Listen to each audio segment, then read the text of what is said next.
വികസനത്തിന് ആരും എതിരല്ല. എന്നാൽ വികസനം കാരണം വഴിമുട്ടുന്നത് ഒരു പ്രശ്നമാണ്. കോഴിക്കോട് നടക്കാവ് പണിക്കർ റോഡിലെ 6-ാം ഗേറ്റിൽ അടിപ്പാത വരുന്നതോടെ തങ്ങളുടെ വഴിമുട്ടുമെന്നാണ് പ്രദേശവാസികളുടെ ഭീതി. കാണാം വർഷ ഗിരീഷ് തയ്യാറാക്കിയ റിപ്പോർട്ട്. വഴിമുടക്കുന്ന വഴി. വെസ്റ്റ് ഹിൽ ഭാഗത്തേക്കുള്ള ഈ റോഡിന് സമീപം 400ഓളം കുടുംബങ്ങളാണ് താമസിക്കുന്നത്. 6-ാം ഗേറ്റിൽ അടിപ്പാത വരുമ്പോൾ തങ്ങളുടെ വഴിമുട്ടുമോ എന്ന ഭയത്തിലാണിവർ. നടക്കാവ് വെള്ളയിൽ പണിക്കർ റോഡിലെ 6-ാം ഗേറ്റിലാണ് അടിപ്പാത വരുന്നത്. നിലവിലെ ഗേറ്റ് സംവിധാനത്തിന് പകരം അടിപ്പാത വരുമ്പോൾ തങ്ങളുടെ വഴി നഷ്ടപ്പെടുമെന്ന ഭീതിയിലാണ് പ്രദേശവാസികൾ.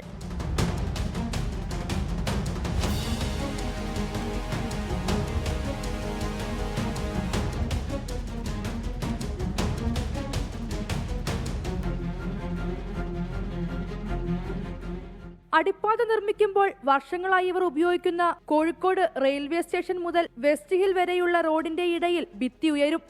ഇതോടെ വടക്കു ഭാഗത്തുള്ളവർക്കും പടിഞ്ഞാറ് ഭാഗത്തുള്ളവർക്കും വഴി നഷ്ടപ്പെടും. ഹോസ്പിറ്റലിൽ മാത്രമല്ല, ഇവിടെ സ്കൂൾസ് ആണ്, വളരെ അടുത്തടുത്ത് കുറേ സ്കൂൾസ് ഉണ്ട്. നടക്കാവ് സ്കൂള്, പ്രൊവിഡൻസ് സ്കൂള്, പിന്നെ ക്രിസ്ത്യൻ കോളേജ് സ്കൂള്.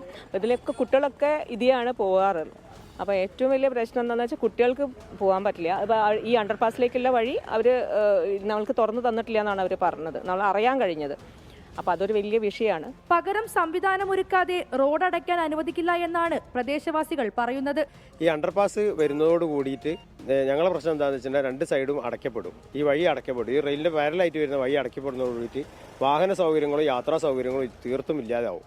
ഞങ്ങൾക്ക് പിന്നെ ഉള്ള ആകെ വഴി എന്ന് പറയുന്നത് ഞങ്ങൾ പിന്നെ നേരെ പടിഞ്ഞാറോട്ട് സഞ്ചരിച്ച് ഒരു 3-3.5 കിലോമീറ്റർ ബീച്ച് വഴി ചുറ്റിയിട്ട് വേണം ബ്രിഡ്ജ് കടന്ന് അല്ലെങ്കിൽ ഈ അണ്ടർപാസിലേക്ക് എത്താൻ വേണ്ടിയിട്ടുള്ള. അണ്ടർപാസ് വരുന്നതിന് നാട്ടുകാരും എതിരല്ല. പക്ഷേ അണ്ടർപാസ് വരുമ്പോൾ ഇത് കംപ്ലീറ്റ് ഈ ഏരിയ ഫുള്ള് ബ്ലോക്ക് ചെയ്യപ്പെടുകയാണ്. അപ്പോൾ ഇത്രയും ഫാമിലികൾ, ഒരു 350ഓളം വരുന്ന കുടുംബത്തിന് യാത്രാ സൗകര്യം തടസ്സപ്പെടും. അടിയന്തരമായിട്ടുള്ള ആംബുലൻസ് പോലുള്ള സംവിധാനങ്ങൾക്കൊക്കെ വരാനും പോകാനും കഴിയാത്തൊരു സാഹചര്യം ഉണ്ടാവും. പ്രദേശവാസികൾക്ക് പിന്തുണയുമായി രാഷ്ട്രീയ നേതാക്കളും രംഗത്തെത്തി. ഇത് ഞാൻ സത്യം പറഞ്ഞു കഴിഞ്ഞാൽ ഇന്നലെയാണ് ഈ ഒരു വിഷയത്തിൻ്റെ ഗൗരവത്തെക്കുറിച്ച് അറിഞ്ഞത്. ഇവിടെ വേറൊരു കാര്യവുമായി ബന്ധപ്പെട്ട് വന്നപ്പോൾ അപ്പോൾ തന്നെ ഇന്നലെ ഞാനത് MP രാഘവേട്ടനുമായി ബന്ധപ്പെട്ടിട്ടുണ്ട്. ഇതൊരു പ്രദേശം ഒന്നാകെ അടച്ചിടപ്പെടാൻ പോകുന്നൊരു സാഹചര്യമാണ്. നമുക്കതിനെ ഈ നഗരത്തിനകത്ത് ജനിച്ചു വളർന്ന് ജീവിച്ച മനുഷ്യർക്ക് പുറത്തിറങ്ങാൻ പറ്റാതെയാവുക പറഞ്ഞാൽ ഇതിനെ ഞങ്ങൾ എല്ലാവരും ഒന്നിച്ച് ഒറ്റക്കെട്ടായി നേരിടും. ഇതിന് പരിഹാരം ഉണ്ടാക്കും എന്നുള്ള കാര്യത്തിൽ ഒരു സംശയമില്ല.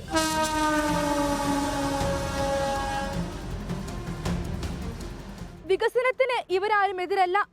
നിലവിലെ റോഡിന് പകരം സംവിധാനം ഏർപ്പെടുത്തണമെന്നാണ് ആവശ്യം.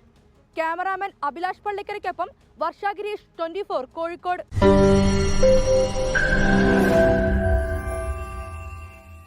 ലോകത്തെവിടെയായാലും ഏത് സമയത്തും 24 വാർത്തകളും ഓഗ്മെന്റഡ് റിയാലിറ്റി പാക്കേജുകളും എക്സ്പ്ലെയിനറുകളും വിശദമായി കാണാൻ ഞങ്ങളുടെ YouTube ചാനൽ നിങ്ങൾക്ക് സബ്സ്ക്രൈബ് ചെയ്യാം.